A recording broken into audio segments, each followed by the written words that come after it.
Yeah. You're not going to bind them there. That's just a guarantee no.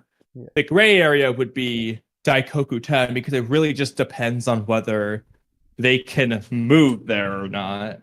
I want to say Jura probably can, only because of that claw mark cube he's got. It's just a reference to Kawaki or Ishiki. I don't care which. It's just a reference to that ability. Like, otherwise, narratively, plotly, all the wees, why are they showing a clear Ishiki looking cube? Like, why are they doing that? And it's in reference to Jura. Why are they doing that? It's a If little there's bit different. no correlation between Jura and any of Ishiki, Kawaki, or Jigen.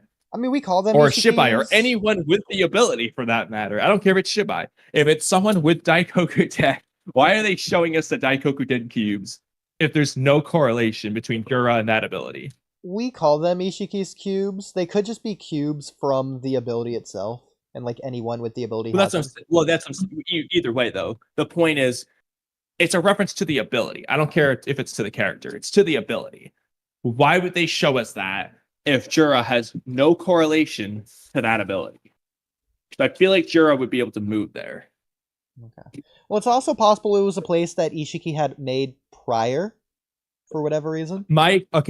It is, but my problem with that is A, it was a claw mark as he passed through it, and B, it had Jura's ten-tail symbol on the top of it, which Ishiki's cubes do not have, indicating to me that Jura created it, not Ishiki.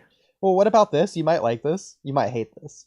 What if Ishiki created it, and then Jura enveloped it in the claw mark? That one is possible. Yeah, there you go. I don't see any flaw to the idea. Like, there's nothing saying it's impossible. I don't know if I love it or I hate it, but I feel extreme about it. So the problem with that, though, is it's because they didn't emphasize it as Ishiki's place in ever at that point. Like, they didn't say, like, oh, this is a place that was already here, or just any indication that it was like Ishiki. Or in Jura didn't say, like, this cube works as a handy claw mark or something. Like, if they gave us some sort of indication of Ishiki separately, I would be totally cool with it. But because they didn't, it's too much of a hint towards just that being Jura on his own that I wouldn't like it because of the way it's been set up. This next one goes to the point of absurdity to where we both know they would not do this, so it's not even worth discussing, but we're going to discuss it anyways because of course we are, because we're us. So exactly.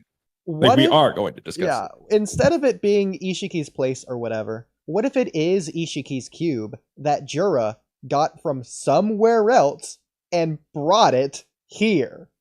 And then put the claw marks on it. I mean, strength-wise, theoretically possible. Baryon mode could pick up the cubes, and Jura's like seemingly potentially stronger than Baryon mode. So he might just be able to do that. But then why? That's the question. Why is he doing that? Yeah, that's the problem. It's so silly. It's just